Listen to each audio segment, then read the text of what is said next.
Hey everybody, today I'm going to be doing a review on the cult classic movie House of a Thousand Corpses.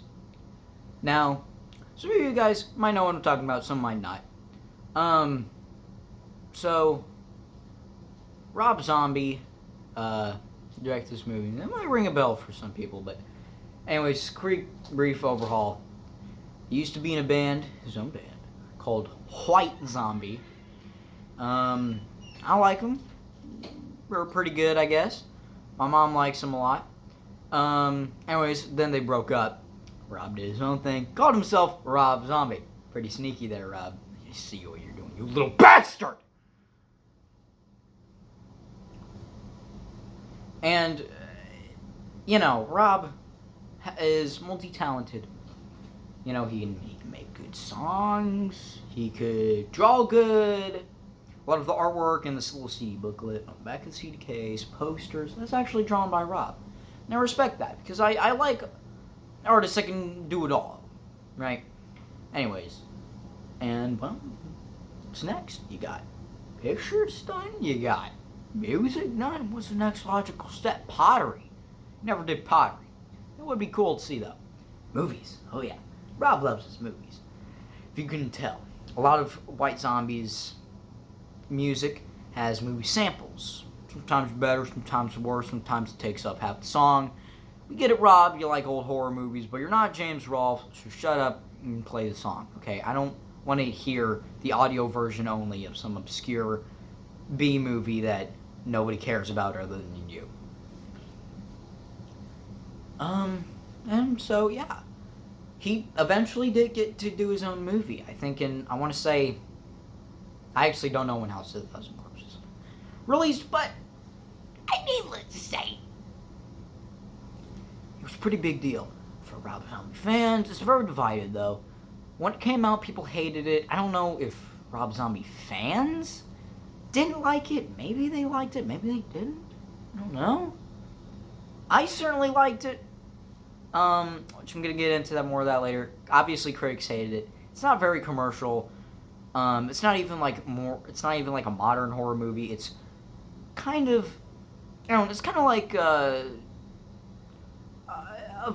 it's similar to Texas Chainsaw Massacre 2, or maybe Texas Chainsaw Massacre, got that feel like those exploitation grindhouse slasher movies, right? Very seedy. Meant to draw you in with the violence and sex and the gore and the drugs, or probably, I don't know, whatever. So yeah, now that being said, like that, House of a Thousand Corpses is kind of freaking brutal. And I don't mean brutal as in like the way that, say, some people would call other movies brutal. Yeah, I mean, it is fake. I mean, it's super corny. It's super over the top. It's, it's obviously set in fiction. Yeah, bad people are out there. You can find cannibal hillbillies out there. I'm sure to God there's cannibal hillbillies. But, it's a fictional movie, so, I don't know, it is all fake. I guess it would be more disturbing if there were actual people being killed, because that's the thing. Whenever you see an actual person die, it never looks like how it does in the movies. It looks similar, but take Evil Dead. If you were to watch somebody get decapitated, it would look similar like how it does in Evil Dead, but not exactly, because one is more anatomically correct. They don't got doctors with PhDs working on these old slasher movies, but yeah, but I also think it's just that was a real person. You can definitely tell when it's real or when it's fake, and I don't care what anybody says. If you actually see it, you'll know what I'm saying. So yeah, it is very fictional. That being said, it still is pretty rough to watch, and it's not just for the violence. There's, a lot of there's, a lot of, I don't know how to really say it on YouTube because I don't, there's really no real way to say it without it sounding bad, but there's a lot of, I don't think I don't think I can say that on YouTube.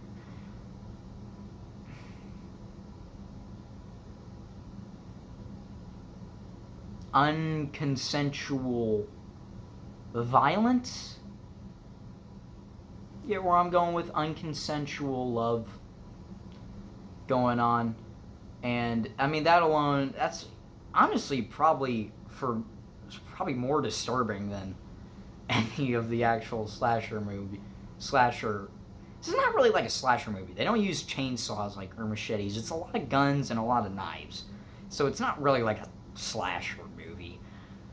But it is inspired by slasher films, if that makes any sense. Kind of like, take Starship Troopers, another movie, for example. Yes, it is a sci-fi action movie, but it's really more of like a parody of the gung-ho propaganda than actually being that. And I think a lot of people, especially at the time, reading some of the reviews, I don't think a lot of people got that at the time. I think...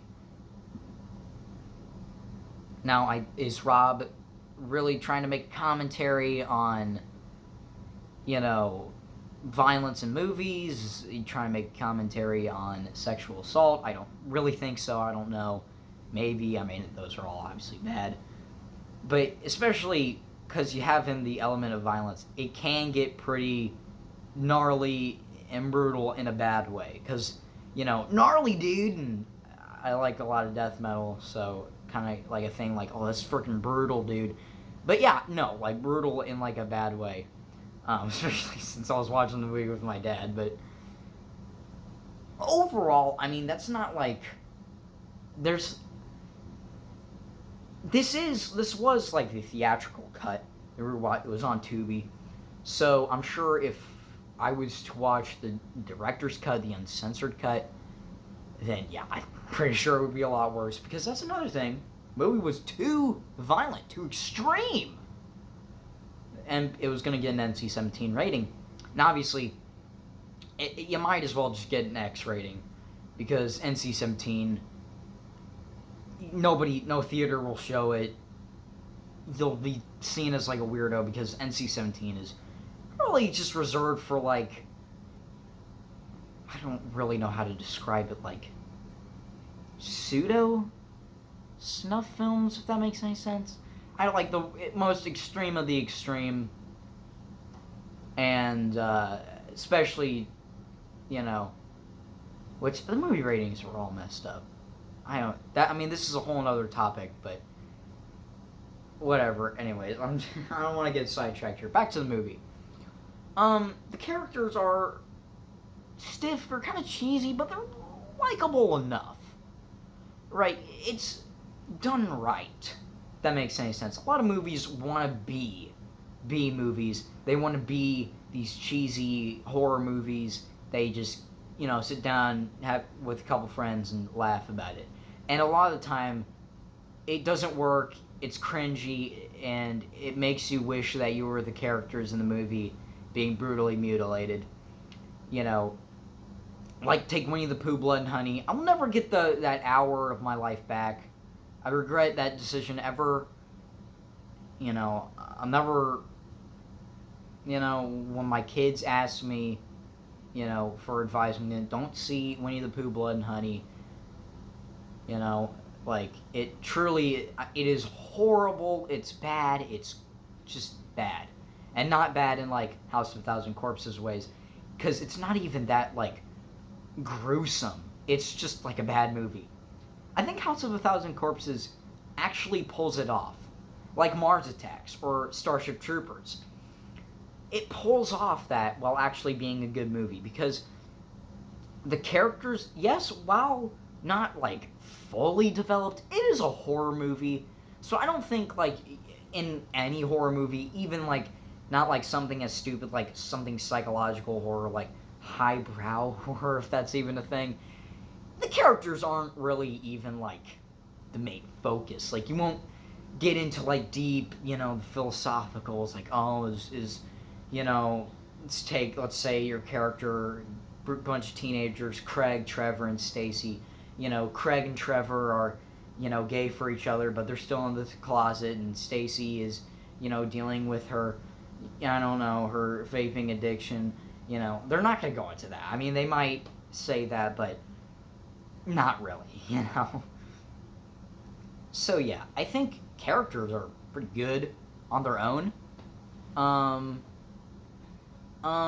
Especially since it's the archetype, a couple characters that kind of blend together, like the two girls, and I hope I don't really sound too mean, because they seem like great people. They're good actors, definitely good actors.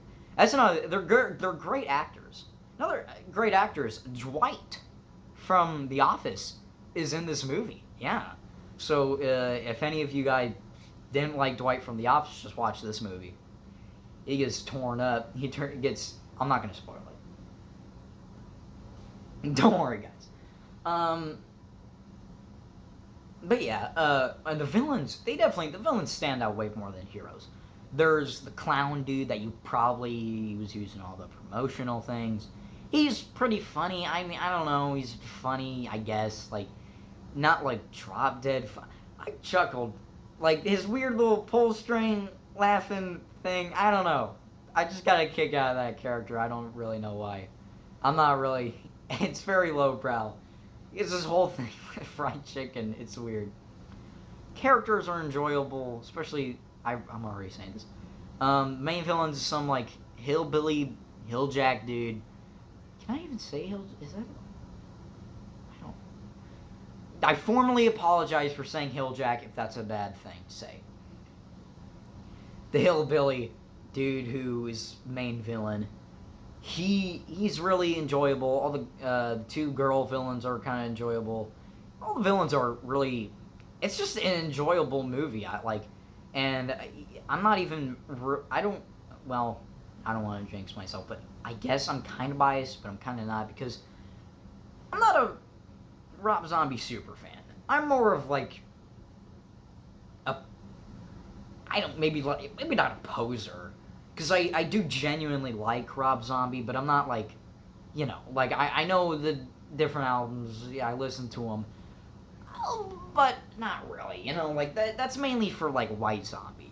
Rob Zombie, kind of hit or miss, for me at least. I like all the hit songs, I like Dracula and Living Dead Girl and Super Beast, and that's really, it's all White Zombie for me, I can name hell of a lot more White Zombie songs than Rob Zombie songs, even though they're the same thing. Because if you go to a concert that says Rob Zombie, he'll still play More Human Than Human, Thunder Kiss 65 White Zombie songs. So yeah, I mean, but I guess you could say I'm biased because my mom is a big fan of Rob Zombie and White Zombie. It's all kind of, posters, CDs. I think she even has a poster of House of a Thousand Corpses. I don't know if she sold it on eBay yet. I don't know. I might want to ask her for it. Because I do really like this movie. I'm going to kind of wrap it up now, a review. But yeah, the plot is okay. I mean, like I said, it's a horror movie, but it's really enjoyable. It's, well, I mean, enjoyable for a horror movie. There's a couple scenes that might not be enjoyable for some people, but it's nice. It's a good movie. So yeah, I would definitely say 10 out. Well, maybe not 9 out of 10. Maybe not a 10 out of 10. No, yeah, no, 9 out of 10. 9 out of 10. It's pretty good. It's good. 9 out of 10. Go watch it. Go see it. If you like it, great. If you don't like it, well, hey, what you gonna do? At least you tried something new. That's the main thing. We all gotta try something new. See if we like it. See if we don't. It's all good. It doesn't really matter if you like this, Maybe you might love Rob Zombie's music or White Zombie's music. Hate this movie. That's perfect. You might love this movie and hate his music, Again, that being said, if you are kind of more sensitive to violence, which, I mean, Freaking cry about it, you baby. No cry about it, you know. It's mainly because, I mean, with a horror movie, you're gonna get violence. Come on now. House of Thousand Corpses. Everybody says it, myself included. House of a Thousand Corpses. It's just House of Thousand Corpses. Anyways, 9 out of 10. Oh, if you are more sensitive to, how do I...